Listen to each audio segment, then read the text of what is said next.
बर्तन धो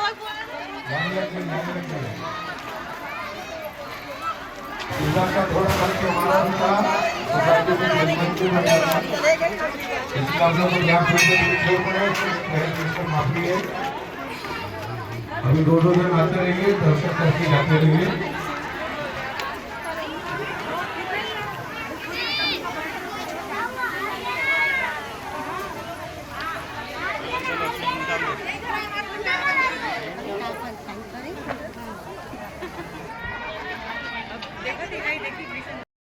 जन्म दिया है, ऐसे ही पृथ्वी पे बालक पैदा हो और नारायण करे, सब माँ के कोख में ऐसे ही पुत्र जन्मे।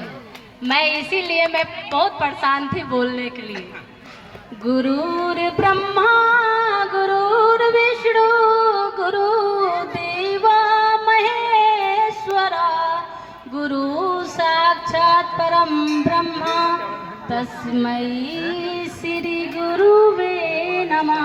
बोलिए एक बार गुरुदेव की भगवान करे ऐसे ही क्या बोलते महाराज क्या कहना चाहेंगे जो ये रामकथा का आयोजन किया गया है? ये आपकी पहली कथा है कि इसके पहले भी आपने और भी कथाएं की है? आपका जीवन परिचय से लेके अभी तक का जो आपका सफर है पूरा विवरण सबसे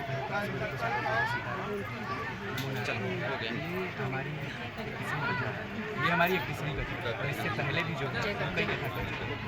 और हमारी कथा का जो है पहले इंग्लिश मीडियम बोर्ड क्लास, उसके बाद बिल्कुल मेडिटेशन हुआ, बिल्कुल हमारी गाना जी जो भागवत से आप वो भी जो है वो मुझे बहुत पसंद है और उनकी कृपा से कहाँ से बिलोंग करते हैं?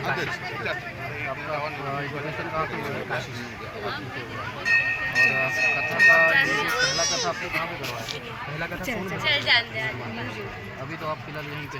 हाँ फिलहाल यहीं पे, इसके बाद फिर काशी।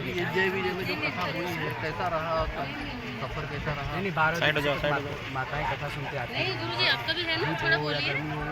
छोड़ी नहीं कथा सुनते आती रही और सबकी भक्ति थी, सब लोग कथा श्रवण कर रहे थे, बहुत भाव से कथा श्रवण कर रहे थे, बहुत अच्छा था। तो कैसा रहा प्रतिदिन का कैसा? नहीं प्रतिदिन आते थे, कथा श्रवण करते थे, लगन होता था, तो माताओं का भाव दिखता था, माता भरत चित्र में रोने लगती थी, तो सबका भाव है कथा के प्रति, सब कथा बहुत मन से श्रवण करते। तो अब आज खत्म हो गया कथा, आखिरी दिन था, तो क्या कहना चाहेंगे भक्तों के लिए? नहीं कथा खत्म हो गया, कथा तो कभी खत्म होती नहीं, कथा विश्राम नहीं है, सभी लोग इसी कथा को जाकर अपने घर पे चिंतन करें और यही भगवान की कथा को गाएँ, निरंतर गाते रहें।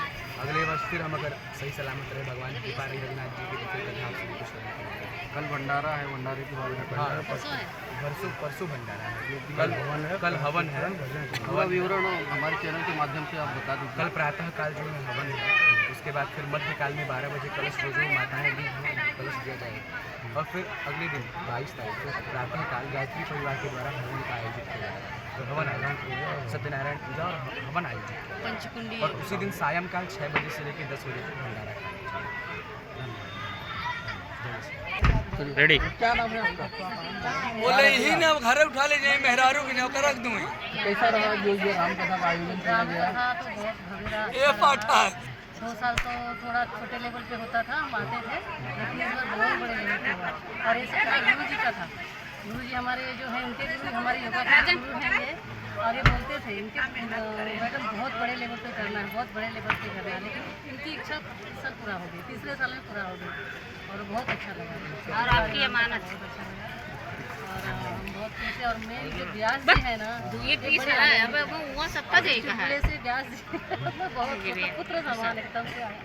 और जो भी वो इतने कम उम्र में इनकी माता जो भी रहेंगे उनको तो मैं प्रणाम करके देखी नहीं, लेकिन इनके जो गुरु हैं नाना की नानी, कल 9 बजे से एकदम सिंपल लगे ही नहीं, लेकिन कथा सुनी तो पता चला कि उन्होंने व्यास जी को उनको दिखाया। 12-1 बजे महिलाओं को ये सब कलश। पहले की तो दिनेश भाई आपका जो है KTG समाचार का और हमारे यादव जी का धन्यवाद। जिस दिन से ये कथा मैंने मेरे हाथ में लिया उत्तर भारतीय समाज का पूरा सहयोग मिला और उसमें आप लोग का भी बहुत अतुलनीय सहयोग रहा। कलश यात्रा से लेकर हर जगह आप लोग का कवरेज मिला, आप लोग का सहयोग मिला था। अभी इसमें हमारे समस्त उत्तर भारतीय नायगांव के जितने भी हमारे समस्त उत्तर भारतीय भाई हैं, भागवत कथा समिति हो या तो आरएसएस हो, सारे उत्तर भारतीय भाइयों का ये जो एक झुंड हमारे साथ जुड़ा और इस कथा को इस लेवल पे मैं नहीं लाया था, हमारे समस्त उत्तर भारतीय भाई लाए थे। तो उसी प्रकार से समस्त उत्तर भारतीय भाइयों से हमारा आह्वान है कि 22 तारीख को भंडारा 8000 व्यक्तियों का भंडारा सोसाइटी कंपाउंड में रखा गया है।